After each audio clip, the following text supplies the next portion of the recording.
auspician este programa.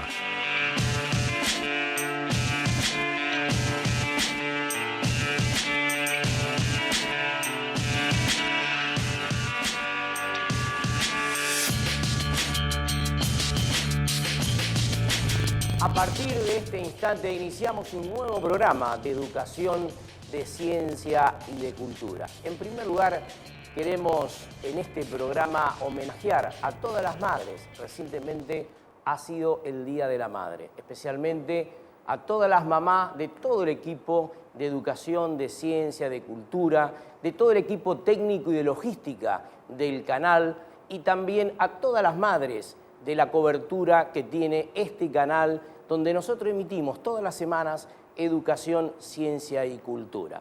Y para eso hemos traído una artista invitada especialmente para este programa, una amiga del programa, una gran intérprete musical como es Gabriela Pierucci. Ella es mamá también, quiere decir que para ella nuestras felicitaciones y a través de ella, de su voz, de su imagen, de su presencia, iniciamos entonces a transitar educación, ciencia y cultura.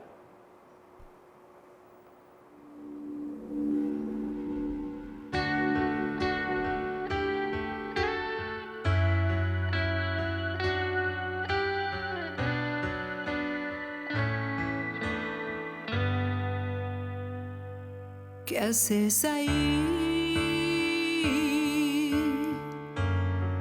Pensé que había quedado claro. Yo no soy para ti. Tú te ibas a ir.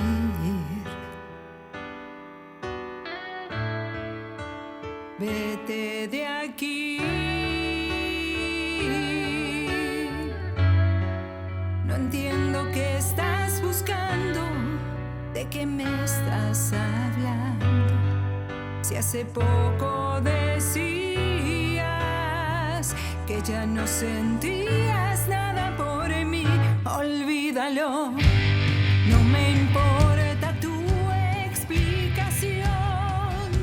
Y por favor, no menciones la palabra amor. Eso nunca sucedió porque solo parecía amor. Solo se veía, sabía y se sentía como amor. Podía sentirse en el aire, eso que al final me confundió. Porque solo parecía amor. No insista, no pienso escuchar, ya no hables, no. Shh. No digas más tonterías, no tiene caso, no. Porque solo parecía amor. Dime que sí, que si vas a cumplir el trato, no volverás a insistir. Vas a dejarme vivir.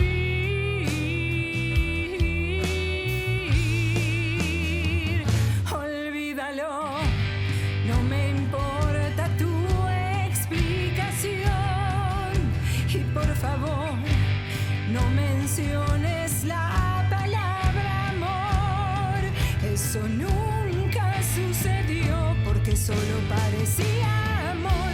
Solo se veía, sabía y se sentía como amor. Podía sentirse en el aire, eso que al final me confundió. Porque solo parecía amor. No insista, no pienso escuchar, ya no hables, no.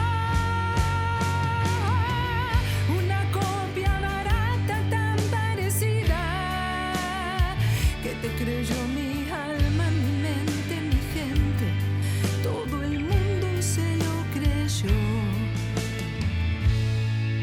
Porque solo parecía amor. Solo se veía, sabía y se sentía como amor.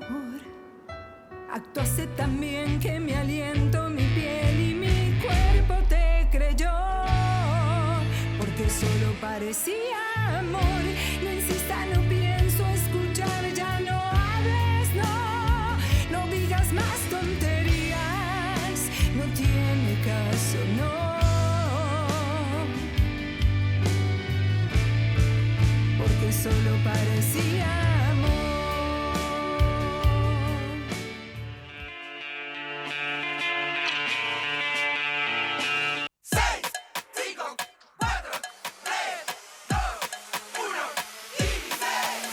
Son solo 6 pasitos, Kini 6. 6, 5, 4, 3, 2, 1, Kini 6. Son solo 6 pasitos. A la suerte hay que ayudarla. Con el Kini estás a 6 pasos de tus sueños. ¿Qué esperás para cumplirlos? 6, 5, 4, 3, 2, 1, Kini 6. Empezamos entonces a desarrollar la temática que tenemos preparada para hoy en nuestro programa y nos acompaña en este primer bloque, doctora en Ciencias de la Educación, ella, Karina Cabo. Gracias por estar con nosotros. No, por favor, un gusto. Karina, en primer lugar, como conocedora y una analista del sistema educativo, la primera pregunta sería la siguiente. Después de 1 año y medio que hemos tenido y seguimos aún con la pandemia, hemos interrumpido la presencialidad para trabajar en la virtualidad. Desde el punto de vista educativo, ¿cuáles pueden ser los efectos que eso ha producido en ese quiebre de la presencialidad y pasamos directamente a la virtualidad?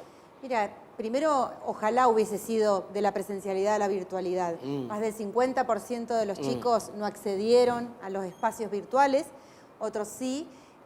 Pero bueno, creo que tenemos que ver los pros y los contras que nos dejó. Obviamente que la pandemia, el confinamiento nos dejó a todos patas para arriba en todos los sentidos y la escuela no es ajena, sobre todo la escuela que tenía una organización de espacios y de tiempos del siglo XIX. Entonces yo creo que este es el momento histórico para poder evaluar el sistema y cambiarlo. Creo que hay que cambiar esta organización tan rígida que tiene la escuela de tiempos, de espacios y empezar a ver qué es lo que pudimos ir haciendo en este tiempo y poder aprovecharlo. Los que tuvieron virtualidad, obviamente, poder usarla, ver de qué manera podemos garantizar equidad, ¿no?, en el uso de la tecnología en toda la provincia y a partir de ahí capacitar a los docentes. Porque la mayoría de los docentes de un día para el otro o de una tarde a una mañana salimos a enseñar en la virtualidad sin conocer.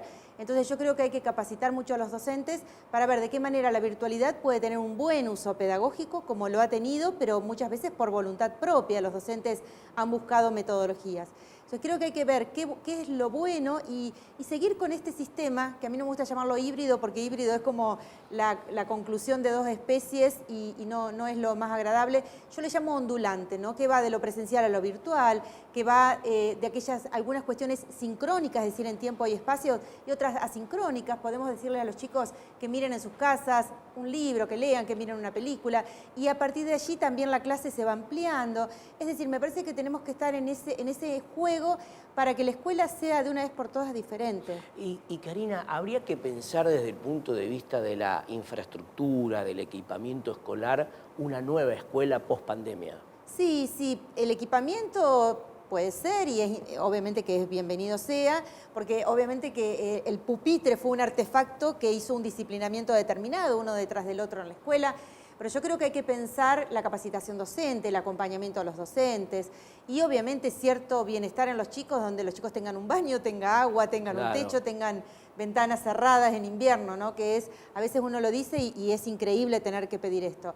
Pero bueno, más allá de eso, creo que sí, que hay que ver de qué manera nosotros podemos cambiar este aparato que fue la escuela, que funcionó para el siglo XIX, con esta idea de homogeneizar y de hacer a todos los chicos iguales, para realmente empezar a educar en la diversidad. Y si queremos educar en la diversidad, tenemos que saber que todos los chicos y las chicas son distintas en el aula y obviamente fomentar todas las capacidades que tienen, ¿no? Y Karina, por ejemplo, desde el punto de vista del proceso educativo en sí mismo, cuando digo esto hablo de currículas, hay que entrar a modernizar justamente las currículas escolares, ¿no? Es decir, buscar una nueva escuela desde un punto de vista de la investigación, de la profundización de los contenidos. Sí, bueno, cuando a veces dicen currícula es porque pareciera que nosotros replicamos lo que nos dice el Estado. En realidad el Estado sugiere una currícula y el docente lo adecua, lo adapta a sus alumnos, a su contexto, pero sí claramente hay que cambiar algunas cuestiones de metodologías que tienen que ver, yo particularmente creo que es el momento para cambiar el secundario. Nosotros necesitamos otras formas de trabajar en el el aula por proyectos, que no esté separado por disciplinas. Los chicos entran a matemáticas, salen, van a lenguas, salen, van a geografía, y esto está muy fragmentado disciplinarmente, como también lo está en la universidad, ¿no? Que también es una crítica que se puede hacer y se puede empezar a pensar. Pero en la escuela secundaria, porque los chicos no le ven no le es significativa, ni al chico que se queda en la esquina, ni al chico de clase media que va a la escuela para terminarla y para poder llegar a la facultad. Entonces creo que la escuela tiene que pensar en las problemáticas que rodean a los jóvenes, a los barrios, ver de qué manera la escuela se inserta en el barrio con el estudio de esas problemáticas, con distintos, yo siempre digo, clases invertidas, donde los chicos traigan leído, visto un material, y la docente solamente es una mediadora, pero la clase es un trabajo de ellos, en grupos, ¿no? Y obviamente que si tenemos bancos donde se puedan adecuar a los espacios, mucho mejor, en trabajos grupales, pero hay mucha metodología activa, mucho trabajo de usar las imágenes. La mayoría de los jóvenes, el 97% de los jóvenes en Rosario tiene un teléfono celular, entonces ¿por qué no trabajar con las imágenes? ¿Por qué no trabajar con distintas propuestas? Porque los chicos hacen producciones audiovisuales para ellos, bueno, ¿por qué no usarlas para que lo trabajen en la escuela con algo que sea realmente pedagógico, didáctico? Ahora hay un trabajo adicional seguramente, Karina, porque este año y medio de pandemia también ha permitido un desgranamiento importante de matrícula en todos los niveles y ciclos de la educación. En relación a este aspecto hay que trabajar mucho justamente para volver a recuperar todos esos alumnos que quedaron en el camino. Inclusive uno de los motivos por el cual la conectividad también ha sido un elemento importante. Sí, porque muchos papás apenas, sobre todo en la escuela primaria, si recibían a través de WhatsApp una actividad. Entonces lo que nos dejó la pandemia claro es que no todos pueden enseñar, que para enseñar hay que estar especializado, hay que saber. Y los papás hicieron lo que pudieron, ¿no? Los que estuvieron, los papás, los tíos o los abuelos, los que estuvieron hicieron lo que pudieron. Ahora, a partir de esto, bueno, ¿qué vamos a hacer de acá en más, ¿no? Y creo que hay que pensar un cambio radical en la escuela y ver de qué manera podemos establecer otra estructura y otro acompañamiento. Y fundamentalmente el Estado en la capacitación docente. No quiero dejar de remarcar esto porque si no las docentes hicieron mucho trabajo por voluntad propia, pero obviamente que a veces ni se lució el trabajo porque no tenían conectividad, entonces o hablaban por la radio o mandaban un trabajo por WhatsApp. Lo que nosotros necesitamos es que todos tengan las mismas posibilidades, todos los chicos de todos los barrios, de todas las ciudades, y obviamente a partir de ahí, bueno, cómo mejoramos la escuela en general, ¿no? A mí me preocupa mucho porque a veces trabajamos muy bien en el aula, pero después la evaluación es lo que los deja fuera a los chicos, ¿no? Entonces, trabajar mucho el tema también de la evaluación y obviamente trabajar mucho la formación docente. Los que trabajamos en este área, ¿no? En la formación docente, sabemos que es fundamental abrir cabezas y saber que tienen que entender la complejidad del mundo porque hay muy pocas certezas hoy, ¿no? En el final, Karina, uno de los aspectos esenciales del proceso educativo son justamente la relación vinculante entre el docente y el alumno. Desde el punto de vista de las emociones, que es el aspecto central educativo, tendríamos que trabajar también mucho en los docentes cuando vos mencionás la capacitación, la jerarquización, justamente en esos temas, ¿no? Sí, fundamentalmente. Primero para recuperar todo lo que los chicos sintieron y pasaron durante la pandemia, no todos la pasaron bien. Los chicos todos sintieron miedo, sintieron temores, ¿sí? Angustias, ¿sí? Bueno, y a partir de ahí nosotros tenemos que ver cómo retomamos eso, pero obviamente el docente no lo sabe, el docente no es un psicólogo, sí podemos trabajar algunas cuestiones de cómo educar en lo emocional. Hay muchas herramientas, pero bueno, obviamente el docente que hoy por hoy hasta está por debajo de la pobreza, quizás no puede hacer un trabajo de capacitación por sí solo, comprando libros o cursos. Creo que ahí tiene que estar el Estado acompañando y aprovechar este año y medio que realmente no se dejó de dar clases, quiero aclarar esto. Este año y medio que la pandemia realmente como que nos dejó patas para arriba, bueno, ver de qué manera hacemos un cambio radical para mejorar la escuela y para que la escuela le dé bienestar a los chicos y a los docentes, ¿no? Nosotros necesitamos que los chicos la pasen bien en la escuela y para que la pasen bien tiene que haber un buen vínculo. Claro. No hay posibilidad de enseñar y de aprender si no hay un vínculo de amor, no de padre a hijo, de tío a sobrino, un vínculo de amor de ese docente a ese alumno que transmite esa pasión por enseñar y esas ganas de enseñar a pensar Sí, también. un gran motivador, evidentemente. Así es. Karina, muchas gracias por estar con nosotros, ¿eh? Un gusto, muy hasta amable. luego. Vamos a una pequeña pausa y seguimos en Educación, Ciencia y Cultura.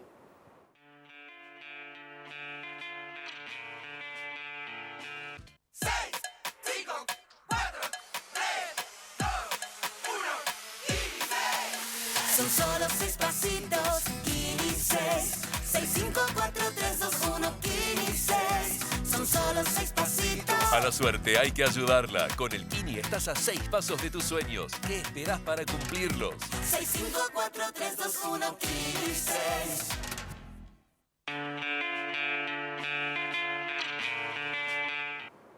Seguimos en nuestro programa de educación, de ciencia y de cultura, agradeciendo la presencia del doctor Marcelo Molina, juez de Cámara en lo civil y comercial, bien digo, y es juez de familia.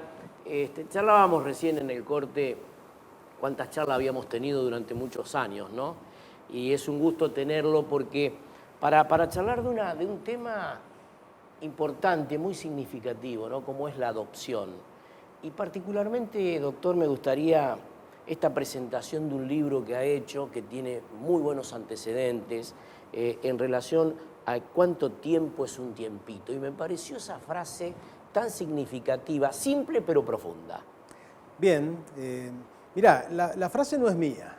La frase la dijo una pequeña de 7 años que vino con su hermana de 5 y su hermanito de 3 en un proceso previo a la adopción. Y dejo a la gente que imaginen las situaciones muy difíciles que viven los chicos antes de una adopción.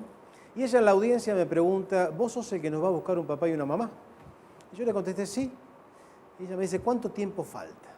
Y ahí le contesté, un tiempito, pero pensando en todos los tiempos judiciales que pueden pasar, ¿no? Claro. Y ella me retruca al toque, ¿y cuánto tiempo es un tiempito? Y la verdad que esa pregunta no te conmueve y no te abofetea a los adultos que estamos con responsabilidad en esto. Bueno, es muy movilizante esa pregunta. Sí, Eso dio lugar a ese libro, que es un pequeño libro, de anécdotas como estas que tuve yo como juez de familia, que lo hicimos con mi hermano Jorge Molina. Jorge Molina es un artista plástico muy reconocido en la ciudad. En cualquier calle de Rosario vas a ver su obra. Efectivamente, así lo es.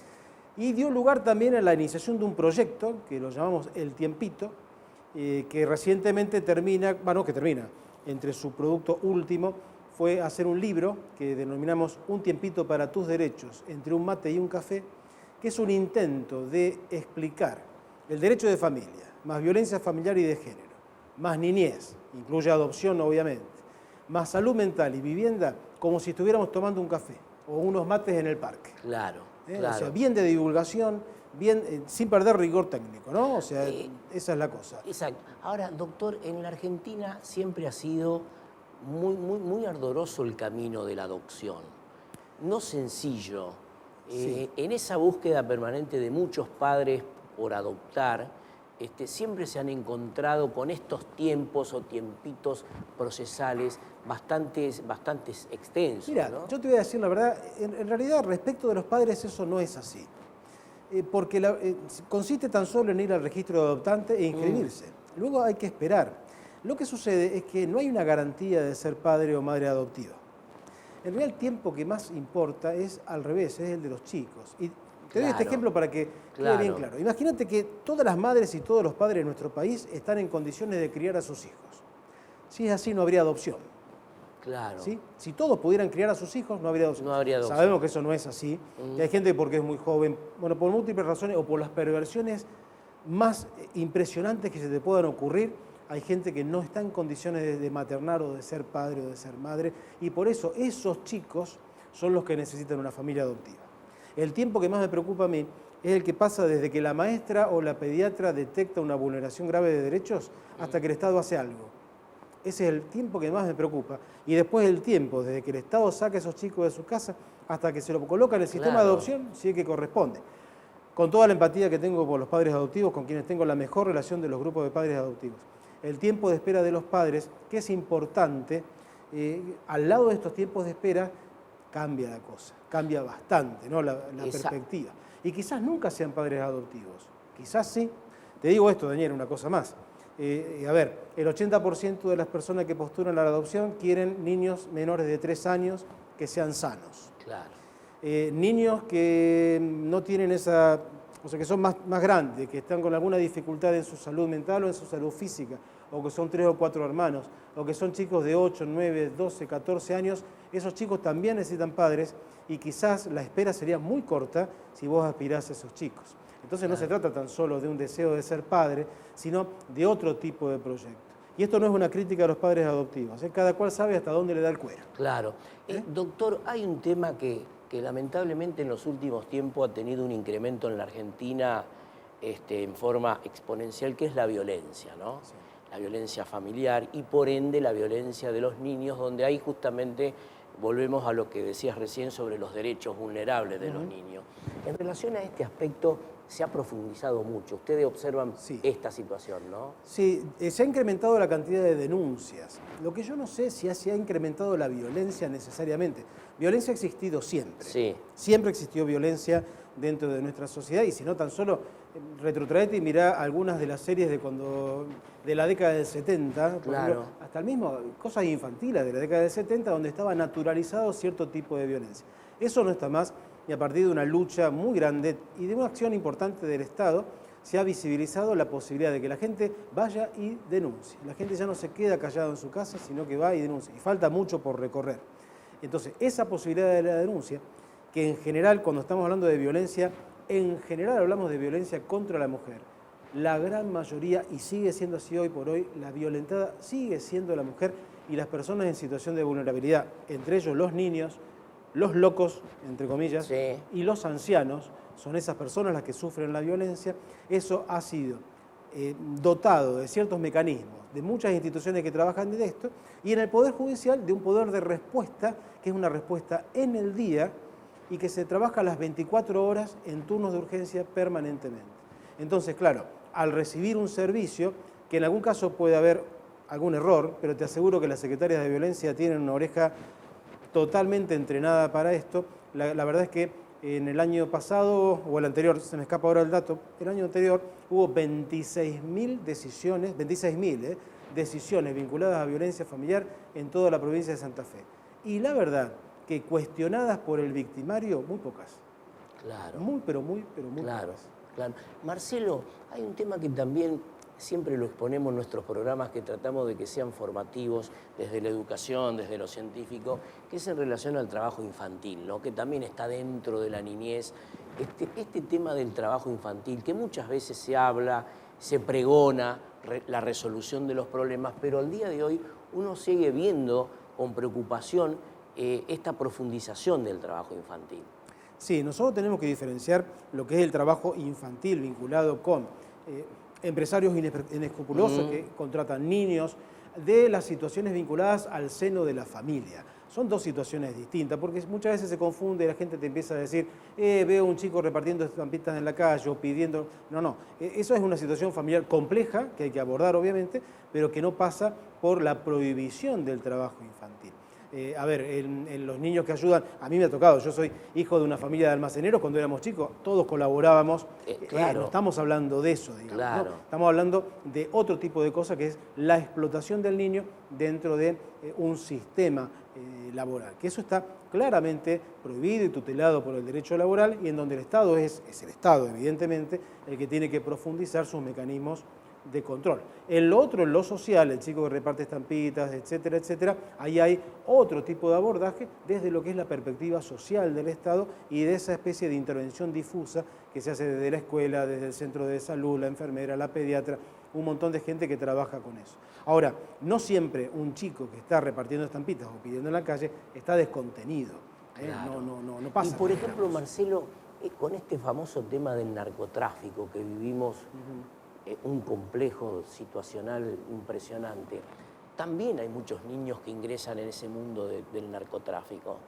Sí, lo vemos en esto, hay mucha experiencia en los colegas de los jueces penales, ¿no? Los famosos soldaditos o todos los chicos que directa o indirectamente se encuentran involucrados en el tema en lo que es el delito en general, ¿no? El narcotráfico como una porción, pero el delito en general. Evidentemente, ahí también hay una responsabilidad del Estado en cómo abordar ese tipo de situaciones y cómo trabajar la infancia. Lo que no nos tenemos que olvidar es que existe también otros sectores de la infancia y de la adolescencia que no están vinculados al narcotráfico ni están vinculados a las situaciones de marginalidad, pero que también están afectados, por ejemplo, por el consumo de alcohol y por el consumo de drogas. No narcotráfico en cuanto a la distribución, sino el consumo, y que a veces atraviesa a otras capas sociales que no son las más marginadas y en el cual muchas veces nadie pone la mirada, ¿no? La mirada está puesta mucho en este tema del chico que delinque, y me parece bien, o sea, me parece que es un tema obviamente para ser abordado, y para ser abordado enérgicamente, ¿no? Yo soy una persona convencida que una persona que comete un delito, comete un delito. Cometió un delito. O sea, ahí hay Efectivamente. una raya a trazar. No todo el mundo que está en una situación de vulneración o de pobreza comete delitos. Eso no es así y me parece que es una raya. Lo que no podemos olvidar ni pensar que toda la problemática vinculada con la niñez está en los sectores más marginales. No, está en toda la sociedad. Y, por ejemplo, ¿cuál sería el rol de la educación justamente en estos temas? Bueno, es fundamental, ¿no? Educación y salud son las Sí. dos áreas del Estado en donde hay una mayor aproximación a lo que es la problemática de la vulnerabilidad en general. Mirá, Daniel, hay una cosa que es clara y es cierta. A ver, la educación sigue siendo un mecanismo social de equiparación, de dotación de posibilidades, en un país en donde en los últimos años y en las últimas décadas gran parte del sistema educativo también está dedicado a la alimentación. Es decir, nosotros no podemos perder de vista que según las últimas estadísticas más del 50% de nuestros pibes están en situación de pobreza. Sí. Y con una cuestión de alimentación muy, pero muy vapuleada como mínimo. Entonces, partamos de la base de eso, tengamos en cuenta que hay ciertas situaciones que tienen que ver con lo político y con las soluciones desde el punto de vista de las políticas públicas. No hablo de partidarias, hablo de políticas públicas y que sin ellas difícilmente podamos llegar a superar este tipo de drama, ¿no? Claro. De drama social.